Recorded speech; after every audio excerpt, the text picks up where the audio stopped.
Bonjour à tous et bienvenue sur Usitility. Aujourd'hui, nous allons voir comment jouer à Tacticool, PvP action shootée sur PC en utilisant le tout nouveau BlueStacks 5, qui est conçu pour une vitesse fulgurante et une action de haute intensité. Nous pourrons facilement télécharger et installer Tacticool, PvP action shootée et profiter du jeu sur notre PC Windows avec un clavier, une souris et un grand écran grâce à BlueStacks 5, qui est l'émulateur Android que nous recommandons pour jouer à Tacticool, PvP action shootée. Alors sans plus attendre, passons à l'action. D'abord les amis, la toute première chose à réaliser est de lancer notre navigateur web habituel. Nous avons ouvert ici celui que nous préférons. Passons à l'URL cliquable que je surligne avec du vert. Vous la voyez sur cet écran. Vous n'aurez pas besoin de taper quoi que ce soit, car il y a un lien dans la description sous la vidéo et dans le tout premier commentaire accent aigu épinglé. Après avoir cliqué ou double-cliqué sur le lien cliquable, nous atterrissons ici sur le site web de BlueStacks qui est bien entendu l'émulateur Android que nous allons utiliser pour jouer à Tacticool, PvP action shootée sur notre ordinateur Windows. Comme vous pouvez le constater ici, l'utilisation de cet émulateur Android apporte plusieurs avantages. Contrôle personnalisé, instances multiples, synchronisation de toutes les instances, macros, scripts, FPS élevés, et j'en passe. Il est temps de lancer le téléchargement de Tacticool, PvP action shootée en cliquant ou double-cliquant sur le bouton jouer sur BlueStacks que j'ai mis en évidence avec du vert. Nous cliquons ensuite sur le bouton. Et le téléchargement commence et finit tout de suite et voilà, le téléchargement est fini. Il s'agit d'un fichier exécutable. La prochaine étape est de démarrer l'installateur, donc nous cliquons ou double-cliquons sur notre fichier à exécuter.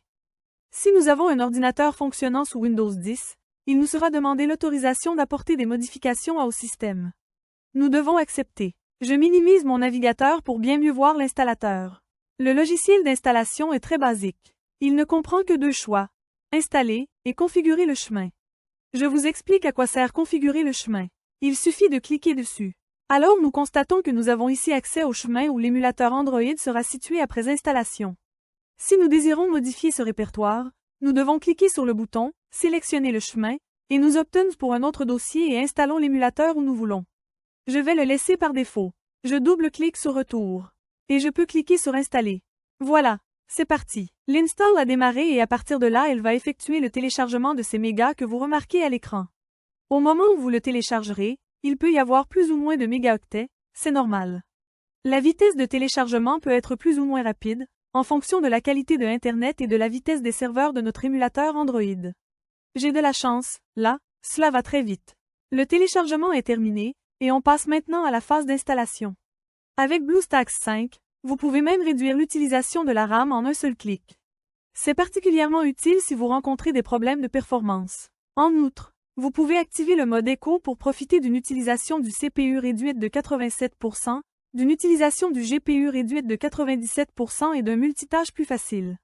Comme vous pouvez le constater, BlueStacks 5 est conçu pour offrir stabilité et performance lors de longues sessions de jeu. L'installation est déjà terminée pour moi. Dès lors, l'émulateur s'est lancé de lui-même. Comme vous pouvez le voir, en bas, vous pouvez remarquer cette barre de progression qui va avancer pour se remplir ainsi quand elle arrive à la fin. Cet émulateur pour Android se lancera pour la première fois.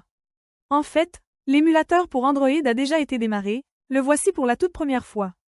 Avant même d'aller plus loin, comme vous l'avez noté, il a déposé deux icônes ici sur le bureau de ma machine de test. Le BlueStacks est là le BlueStacks multi-instance. Veuillez mémoriser que l'icône BlueStacks est celle qui nous intéresse. À chaque fois que nous voudrons exécuter Tacticool, PvP action shootée sur notre PC, nous ferons un clic sur cette icône et cela déclenchera notre émulateur. L'icône BlueStacks multi-instance vous permet de lancer plusieurs instances d'émulateurs. Et avec le nouveau gestionnaire multi-instance amélioré de BlueStacks 5 en mode écho, les joueurs peuvent exécuter plus d'instances de jeu plus rapidement et avec moins de lag. Passons à la phase suivante, qui est requise. Il s'agit de l'accès au Google Play anciennement Android Market. Pour cette étape, nous allons aller ici. System Apps. Ensuite, nous cliquons une ou deux fois. Ensuite, nous allons devoir cliquer ou double-cliquer sur Google Play Store anciennement nommé Android Market. Comme vous l'avez compris, le Google Play Store s'est lancé. À compter de maintenant, nous devons nous identifier. À présent que nous sommes à cet endroit, nous devons faire la phase suivante qui se trouve être obligatoire. Ensuite, nous double-cliquons sur Connexion. À ce stade, il indique « Checking info ». Il arrive quelquefois que ça reste bloqué sur ce stade et donc que cela n'avance plus. Si vous êtes confronté à ce problème, vous devriez essayer de vous identifier après quelques minutes et le souci sera sans doute résolu. À ce stade, nous allons saisir notre courriel et le mot de passe correspondant. L'adresse email devra être une adresse email Gmail ainsi que son mot de passe correspondant. Par exemple, vous pouvez utiliser la même adresse Gmail que celle que vous utilisez habituellement pour votre compte YouTube. Je vais donc saisir mes informations et je continuerai à l'écran dès que cela sera fait. Et voilà, les données ont été TP. Désormais Google nous souhaite la bienvenue et nous affiche un lien vers ses conditions d'utilisation. Nous allons les accepter en cliquant sur le bouton « J'accepte ». Puis, il nous propose de sauvegarder sur Google Drive. Vous pouvez si vous le souhaitez laisser la case cochée de cette façon, ceci créera une sauvegarde des données de cet appareil générée par l'émulateur sur Google Drive. Pour ma part, je ne vais pas la cocher, mais faites comme vous voulez. On clique ou double-clique simplement sur « J'accepte ». Google Play s'est démarré par défaut et automatiquement. Dans le but d'installer ce jeu, nous devons visiter le bureau de l'émulateur Android en cliquant sur cette icône marquée en vert. Puisque nous sommes sur le bureau de l'émulateur pour Android, nous réalisons que nous avons ici ce bouton « Installer le jeu ». Nous cliquons avec la souris sur ce bouton. Maintenant, nous avons notre jeu. Aussi cliquons gauche là sur le bouton « Installer » que je mets ici à l'écran en vert. À ce stade, l'install va démarrer. Maintenant, l'émulateur Android va récupérer l'application et installer le jeu. Cela peut prendre un certain temps ou être vraiment rapide. Tout dépendra de notre connexion Internet. Ça y est, notre install est déjà fini. À ce stade, retournons sur le bureau de notre émulateur Android en cliquant gauche sur le bouton que je surligne avec du vert, de façon à lancer Tactical PvP Action Shootée pour la toute première fois. Nous arrivons à nouveau sur le bureau de notre émulateur Android, et nous devons cliquer gauche sur la nouvelle icône Tactical PvP Action Shootée qui a été mise ici. Notre jeu est lancé pour la toute première fois. Génial! Je peux cliquer gauche où je veux sur cet écran mais également aussi utiliser le clavier. Je vais commenter le réglage du volume de cet émulateur pour Android. C'est à cet endroit. Nous découvrons ensemble l'icône d'un volume plus haut et l'icône de diminution du volume, ainsi nous ne sommes pas tributaires du volume de Windows pour augmenter ou diminuer l'audio de notre émulateur. Et pour vous régaler le plus possible avec cette expérience de jeu, nous pouvons lancer l'application de jeu sur notre moniteur externe ou écran d'ordinateur, pour lequel nous disposons de deux options. Voilà la première occasion où nous cliquons sur cette icône que je vous montre avec du vert. Maintenant, agrandissons l'écran, en gardant une bordure en haut, une à droite et une tout en bas. Si l'on cherche à connaître les sensations du jeu ou une application mode plein écran, on peut cliquer sur l'icône que vous voyez ici. De cette façon, nous serions déjà en train de profiter du jeu en mode plein écran. En revanche, pour revenir en écran normal, pressez simplement sur la touche F11. Maintenant, nous serions retournés, sans surprise, en mode écran habituel. Maintenant je vais vous expliquer le fonctionnement du mapping du clavier qui sera très utile à comprendre. De cette façon, nous saurons comment nous lancer ce jeu bien plus facilement. La première chose à effectuer est de cliquer un ou deux fois sur cette icône de clavier. Et à cet endroit, vous pourrez réaliser les réglages nécessaires. En ce qui me concerne, je vais laisser la configuration de base, cependant si vous voulez la remplacer par une autre, vous pouvez le faire sans souci.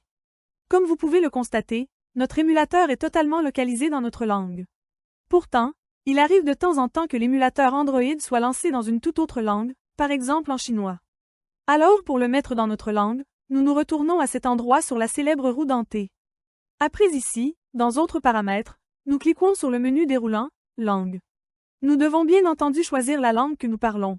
Français, anglais, chinois, etc. Une fois la langue rétablie, c'est le moment de sauvegarder. L'émulateur reboot et le jeu, la prochaine fois que nous le lancerons, nous accueillera aussi la langue sélectionnée. Maintenant, il existe un aspect de plus que nous devons prendre en compte, il s'agit d'un email nous informant qu'un nouvel appareil a été connecté à notre compte Google. Cet email sert à vérifier si nous sommes à l'origine de la connexion de cet appareil. Oui, c'est bien le cas, pas de panique, car en effet, cet émulateur pour Android émule un appareil Android. Et pour savoir quel appareil a été MULE allons à cet emplacement, à la célèbre roue dentée et cliquons avec la souris dessus. Et nous nous rendons à cet endroit à l'option « Modèle ». Nous apprenons ainsi que notre émulateur Android reproduit le comportement d'un smartphone de la marque Samsung. Par conséquent, nous recevrons un email nous informant qu'un nouvel appareil de la marque Samsung a été connecté à notre compte Google. Voilà, ce sera tout pour ce tutoriel mes chers amis. J'espère qu'il vous a plu, et mieux encore qu'il vous aura été précieux. Si oui, accordez-lui un gentil like, abonnez-vous, et si vous souhaitez laisser un commentaire, des questions ou des suggestions, laissez-les dans la boîte de commentaires ci-dessous. Cliquez une ou deux fois sur l'une de ces vidéos qui s'affichent sur votre écran et on se retrouve dans les prochaines vidéos. Au revoir.